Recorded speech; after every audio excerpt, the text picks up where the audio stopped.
Mr. Khan is working late today. He nibbles on a healthy snack of fruits to keep his spirits up. As he sits by himself, a voice pipes up, "Psst." Mr. Khan is surprised. Who could it be? Kumar's head sheepishly pops up from behind the door. "Kumar, what are you doing here at this time?" asks Mr. Khan. "Sorry, Mr. Khan, I have a favor to ask. And could you not tell Seema about this, please?" Kumar pleads. Mr. Khan is even more surprised now. "Yes, sure. What can I do for you?" he says curiously. "Well," says Kumar, "the thing is, Seema invests, right?" "Yes," Mr. Khan acknowledges.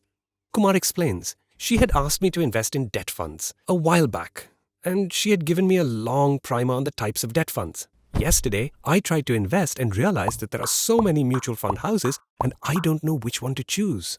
I can't go back and ask her. She would be mad that I delayed this by a whole month.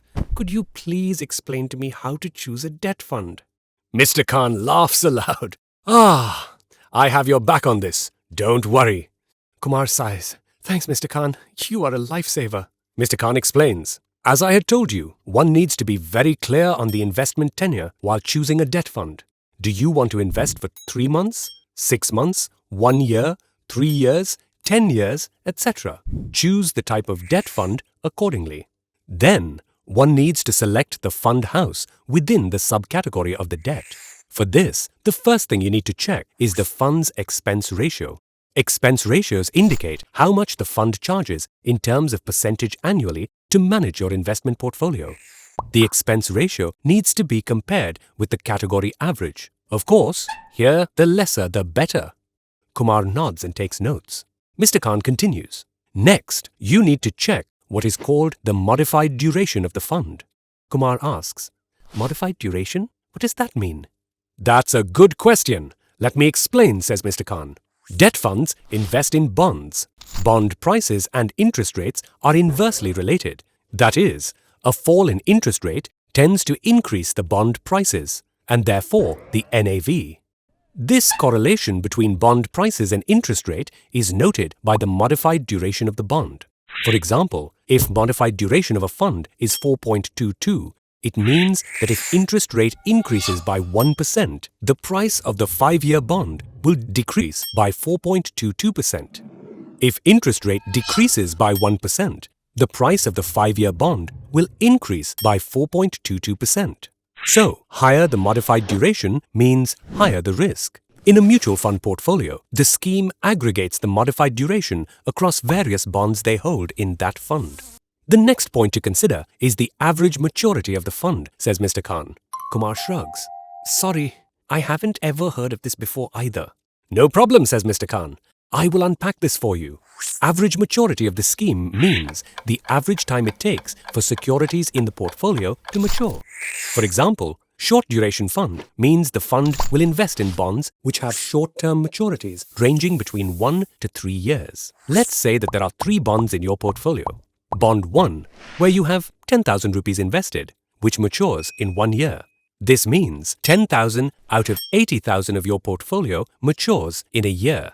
That is, 10,000 divided by 80,000 times 1 equals 0.125 is the weighted average maturity of the bond. Similarly, each bond, depending on the amount of investment and the maturity duration, has a weighted average maturity. If we add the weighted average maturity of each bond in the portfolio and divide it by the number of bonds, we will get the total and average maturity of the whole portfolio. Kumar scratches his chin, trying to understand this better. Mr. Khan continues. Think of it like this. You have a garden with trees that yield fruit in different periods. One fruit tree may yield in just 30 days. Another fruit tree may yield in 40 days. It wouldn't make sense to sell away the orchard before you have collected the entire yield from all the trees. Similarly, it is sensible to stay invested in a fund equal to or greater than the average maturity period of the fund. Right, says Kumar. Stay invested till the fruits, bonds, the fund has invested in mature. Mr. Khan continues. But then the question is, how much yield can we expect in time from each tree in the garden if they are allowed to mature? That is called the YTM, or the yield to maturity ratio. That is, There are many bonds that make up the portfolio of the debt fund, like trees make up the garden. YTM is the total returns expected based on the bond if the bond is held to maturity and all the interest payments are made on time and reinvested at the same rate as the bond's current yield. The weighted average yield of all such bonds invested by the scheme will be computed to generate the portfolio yield. Higher the YTM of the fund means the returns are expected to be better. Kumar cuts in. The more fruits expected at maturity from each tree, the returns from the garden will be better. Mr. Khan nods heartily and continues. Now we have an idea of the time duration we need to stay invested for and the expected returns. The next thing we need to do is to analyze the risks associated with the portfolio. Of the trees making up our garden, some trees may be more susceptible to changes in the weather or to termites. Similarly, we need to analyze the bonds.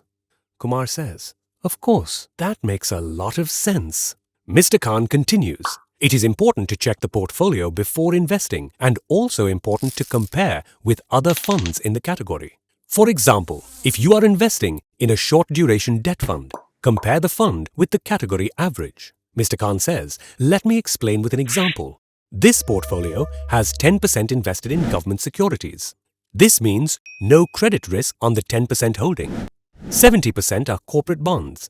That means exposure to credit risk. Check if the corporate bonds are diversified. Are there many bonds, or are they concentrated with a high exposure to select few bonds? A well-diversified portfolio of bonds would be an ideal allocation. Also check the rating of the bonds. AAA rated bonds are less risky." Kumar is overjoyed. "You are amazing, Mr. Khan. I have understood this really well now." Mr. Khan smiles humbly and continues. "Just to quickly recap, to choose a debt fund scheme within a subcategory. 1. Check the credit profile of the portfolio and preferably choose a fund with higher AAA rated or sovereign bonds. 2. Check the post-tax expense YTM. 3. Check the modified duration to understand how changes in interest rates will affect the NAV of the fund. As a hygiene check, look at 7 to 10 years rolling returns to check for consistency of returns. Any further questions?" "Just one," replies Kumar. "What would you like for dinner?" Mr. Khan and Kumar laugh aloud.